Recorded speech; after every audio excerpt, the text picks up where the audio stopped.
Le monde est malade. Il nous appartient tous à diagnostiquer le mal. Il nous appartient tous à soigner le mal afin de créer le meilleur des mondes possible. Il n'y a pas deux terres, il y a une seule terre où nous vivons et c'est un bien commun.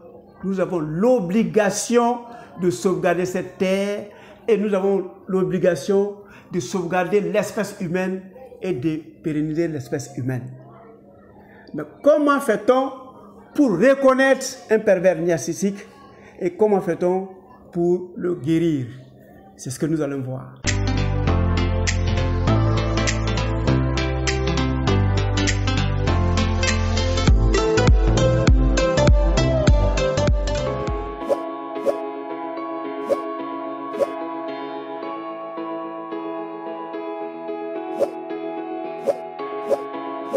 Bienvenue à Objectif Santé, votre chaîne de bien-être, qui vous permettra de savoir aujourd'hui que la Terre est malade. La Terre est malade de ses fils et de ses filles. Et le mal est dû à ceux qui ont des maladies indétectables, souvent qui ne sont même pas conscients qu'ils sont malades, et la société même ne peut pas reconnaître que celui-là est malade, parce que très souvent, c'est lui qui est le dirigeant, c'est lui qui est le leader, c'est lui qui est le président, c'est lui qui est le PCA devant les gens, alors que c'est lui qui est le malade. Donc, il envoie sa communauté, sa société, son pays vers un danger auquel la société souvent ne comprend pas son agissement. Alors, comment détecter aujourd'hui un pervers narcissique? Dans la vidéo passée, j'ai donné deux genres de groupes d'hommes et vous devez être forcément, obligatoirement dans un des groupes.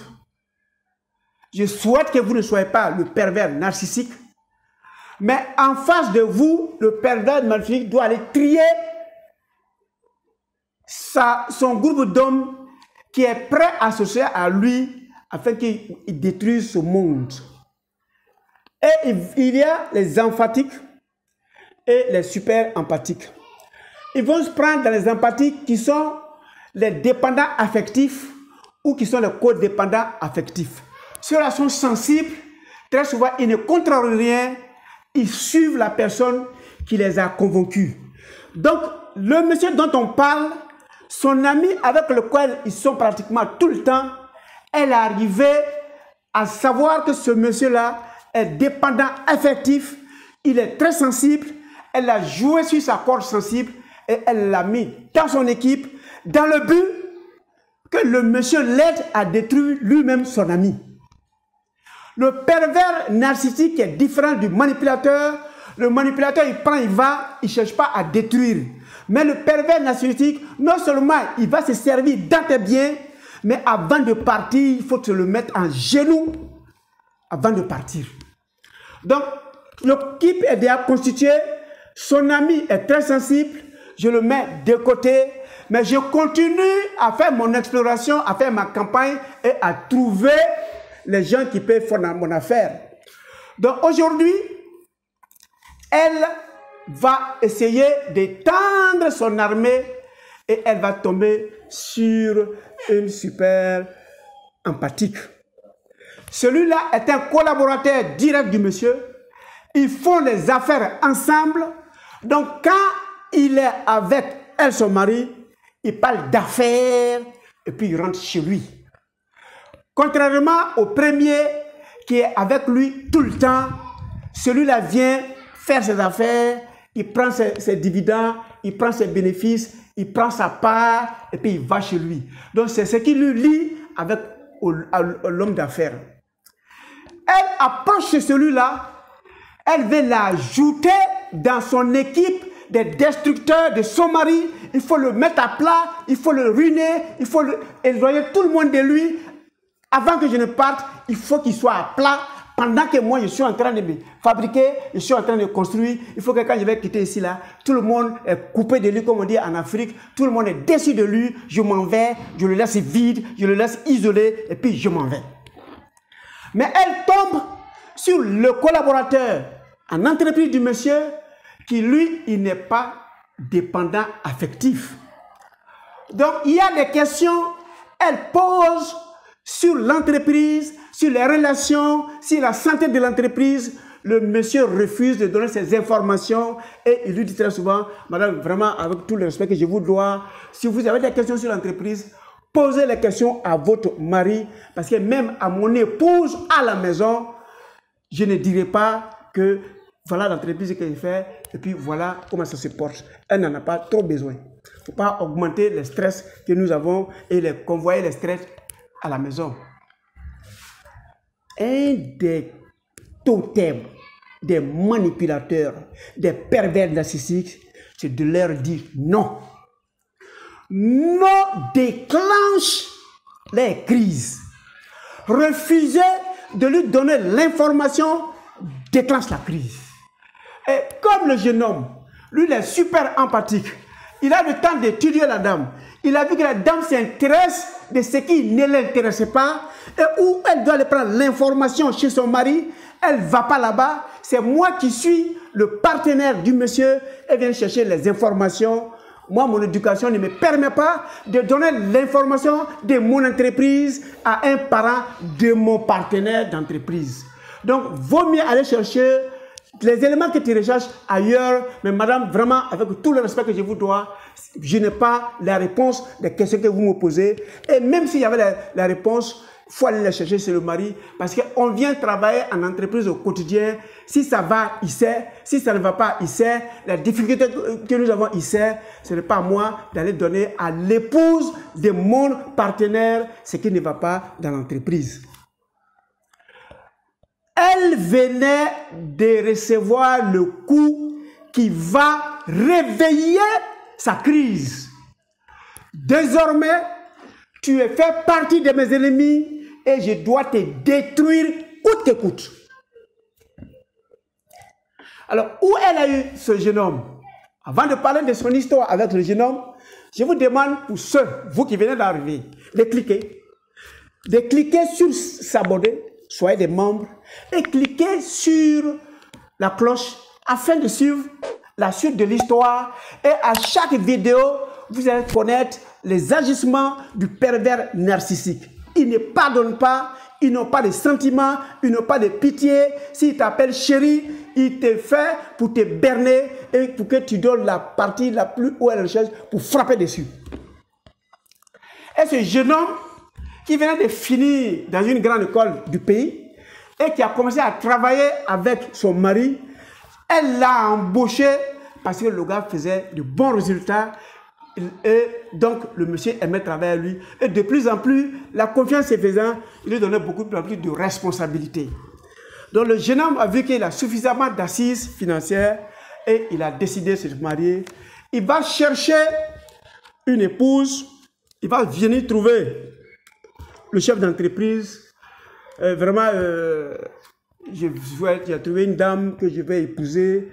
Et je souhaite que ce soit toi qui pilotes tous les cérémoniales jusqu'à la fête du mariage.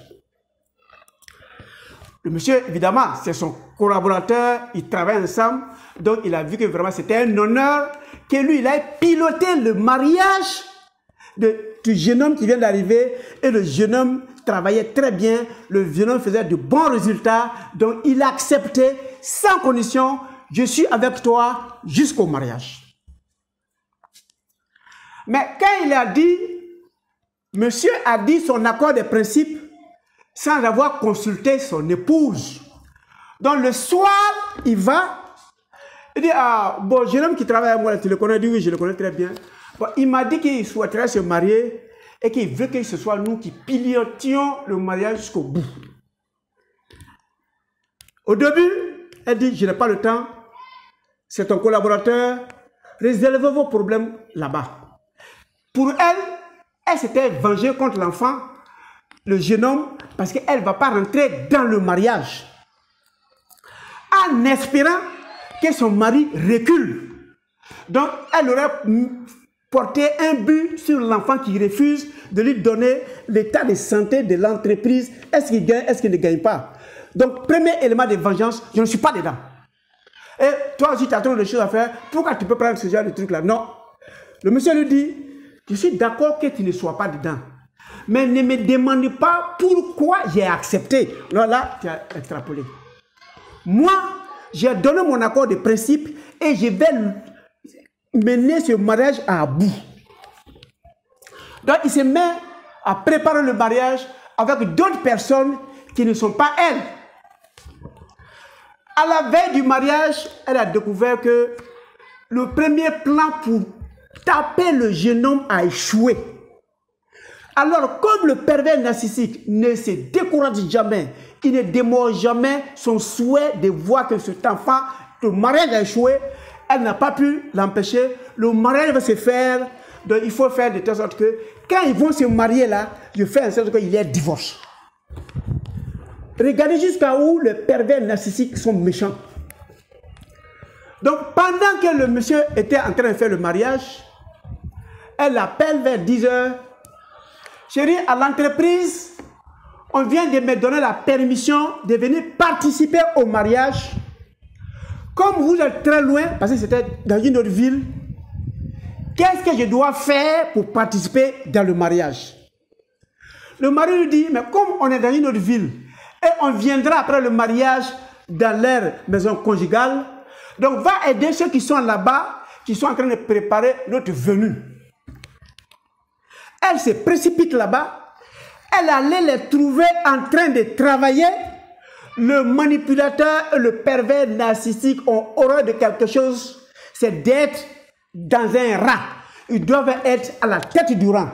Il va trouver les gens étaient bien organisés, vous vous occupez de l'accueil, vous vous occupez de la maison, vous vous occupez de la restauration, vous vous occupez de la boisson.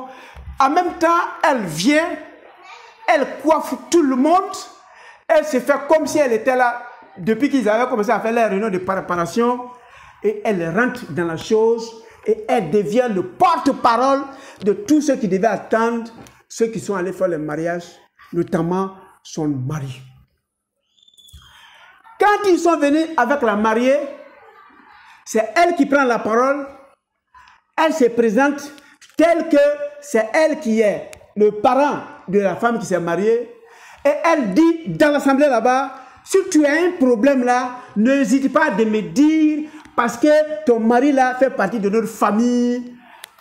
Désormais, si tu as quelque chose, viens nous dire. Alors comme je prenais le soin de former son mari, il avait dit à son collaborateur, dis à ta femme d'éviter mon épouse, parce que mon épouse n'est pas un exemple. Elle serait un exemple, elle ne serait pas avec ceux qui sont là pour préparer notre venue, mais elle serait dans le groupe qui était allé faire le mariage dans la ville où nous sommes partis. Qu'il se méfie, qu'elle se méfie, sinon je suis sûr que c'est une autre machine qu'elle a mis en marche.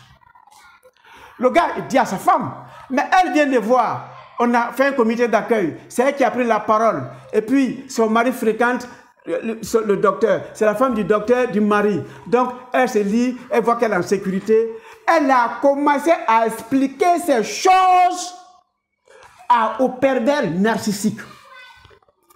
Ça la prend bon. Ils sont très patients, ils cherchent des éléments, ils sont tellement intelligents. Tu vas lui donner une bribe d'une phrase, il va monter une histoire autour. Quand elle va te donner, il faut que tu sois un super emphatique, sinon tu ne pourras pas découvrir le faux dedans, ou bien un supernova, sinon tu vas voir qu'il y a une cohésion dans ce qu'ils disent. Et ils sont experts en cela. Et un jour, la femme qui vient de se marier dit que comme c'est la rentrée scolaire, elle a laissé sa maman là-bas, ses frères sont là-bas. Généralement, c'est elle qui aidait sa maman à payer les fournitures puisque le papa est décédé. Donc elle veut aller faire la réunion de ça avec sa maman, voir en quelle mesure, pour la rentrée scolaire qui arrive là, ils vont prendre. Le monsieur lui dit, si c'est pour les moyens, tu dis, j'envoie à ta mère va résoudre cela. Maintenant, comme ils sont tous grands, ils sont tous dans des grandes classes, ils n'ont qu'à envoyer leurs fournitures, on va acheter et puis on va les ramener. Pour ce qui est des inscriptions, on les envoie ça là-bas, ils vont occuper ça. Tu n'as pas besoin de te déplacer, on vient de faire le mariage il n'y a que 3 mois. Elle va expliquer son histoire au pervers narcissique qui lui dit « Faut jamais écouter les garçons, il ne va jamais te donner la route. Moi-même, quand je fais les choses, j'informe Marie, mais je ne demande pas la permission. Ils ne vont jamais te donner. À preuve, je vais voyager, mais je vais l'informer que je voyage, mais je ne demanderai pas sa permission. Donc, elle crée un voyage, elle va en voyage, elle appelle l'épouse du jeune homme pour lui dire « Tu as vu que je suis parti, il ne peut pas empêcher mon voyage parce que je ne fais que l'informer. Tiens les moyens, va résoudre son problème, sinon tu n'iras pas. » C'est quel mariage ça? Quand le monsieur a entendu, il allait trouver la femme. Je t'ai dit, ma femme n'est pas un exemple. C'est parce que je la gère avec le conseil de mon docteur qu'elle est encore chez moi. Si tu la suis, tu vas avoir des problèmes dans ton jeune mariage là. Et je ne pourrai pas régler. J'ai fait un mariage, mais je ne participe pas à un divorce. Donc, ce que tu es en train de commencer, surtout, ça va quitter à ton niveau, ce serait très difficile, parce que c'est le mari qui m'a fait, je suis allé faire le mariage, c'est lui que je connais, je ne te connais pas, il me serait difficile de te défendre, laisse, je vais le convaincre, mais s'il te dit de rester là, reste. Respecte son mari, si tu veux durer dans le foyer. Donc, pendant que l'entreprise lutte pour que la jeune mariée respecte son mari, le pervers narcissique lutte pour que la femme parte. Parce que l'objectif qu'elle recherche, ce n'est pas qu'elle a résolu le problème de ses frères qui doivent aller à l'école, mais comment je vais faire pour gâter ce mariage-là. Voilà, il faut que je détruise l'enfant-là. Les informations que je demande, il refuse de me les donner, il me tient tête, il veut me braver, je vais lui montrer de quel bois je me chauffe. Elle a tellement créé l'histoire autour de la jeune dame-là. La jeune dame prend ses bagages et puis elle va. Quand elle est partie, sa maman dit, mais il y a que 3 mois déjà, tu es marié, tu es venu faire quoi? Non, je suis venu pour voir comment on va négocier la rentrée scolaire. Mais tu n'as pas besoin de venir pour ça. Maintenant, comme tu es venu, ton mari dit quoi? Il dit non, quand j'étais dans le cas, je l'ai appelé, dit, je m'avais réglé le problème de scolarité, je ne lui ai rien dit. Quand je lui avais dit, il m'avait dit non. Il va t'envoyer l'argent, tu vas payer les inscriptions et te dire non, quitte d'amener les fournitures, des fournitures, lui va l'acheter. Il dit, mais c'était bon comme ça. Non, il faut que je vienne. Les garçons sont comme ça, si tu leur demandes permission, ils ne donnent pas. Donc moi, je suis venu. Elle vient, elle n'a pas respecté sa mère, elle n'a pas respecté son mari, elle n'a pas respecté le monsieur même qui travaille avec son mari, c'est pour lequel même elle a l'argent pour vivre où ils sont là, et puis elle est partie. Donc le monsieur dit, tu ne m'as pas respecté, ça c'est vrai. Tu n'as pas respecté mon mari. Tu n'as pas respecté celui avec qui je travaille. Et c'est lui qui me fait vraiment, je préfère chercher une femme qui va me respecter. Toi, il faut rester là-bas. Tu es très impoli. Et elle est arrivée à énerver la dame. Il y a beaucoup de garçons. Il n'est pas le seul garçon. Si tu te dis de rester là-bas, il faut rester là-bas. Tu es trop belle, tu vas trouver mieux. Et elle est arrivée. Comme elle n'a pas pu empêcher le mariage, elle a pu faire le divorce d'un couple qui s'est marié en un trimestre. Voilà la force de frappe des pervers narcissiques. Ils posent des actions, tu te demandes ce qu'ils vont avoir après avoir posé cette action-là. Mais là, le plaisir qu'ils ont à l'intérieur, là, c'est détruire celui qui est en face. Voilà la différence entre un manipulateur et un pervers narcissique. Le pervers narcissique trouve sa joie dans la souffrance des autres, trouve sa joie dans les problèmes des autres, trouve sa joie dans le chômage des autres, trouve sa joie dans la séparation des autres. Donc, elle venait d'arriver à détruire un couple qui s'est marié avec le support et l'aide du marié qui est 3 mois. Voilà encore un exemple de pervers narcissique qui frappe partout, sans âge, sans sexe, sans relation. Lui, il veut voir les gens qui sont autour de lui souffrir. Il faut les mettre bas. C'est en ça que se trouvent les plaisirs. Et quand le monsieur est venu me dire, je lui dis, tu vas aller faire un test. Ça veut dire qu'il faut aller, parce que je sais que ça t'a choqué. Tu expliques jusqu'à où ça t'a fait mal. Le mariage que toi tu as fait, en 3 mois, elle a pu te gâter. Il faut regarder. Tu vas voir qu'il y a des sourires, une satisfaction. elle vient de gagner un combat, elle vient de détruire, et c'est comme ça qu'ils font pour détruire le monde. C'est comme ça qu'ils font pour détruire la cohésion des familles, c'est comme ça qu'ils font pour détruire les sociétés. C'est là que se trouvent les plaisirs. Voilà un exemple typique de l'opération d'un pervers narcissique. Nous avons parlé de l'ami, nous avons parlé du collaborateur. À la prochaine vidéo, nous allons parler des gens même qui sont dans son foyer, comment le pervers narcissique opère avec eux. Merci de votre temps d'écoute et on se retrouve à la 4e vidéo.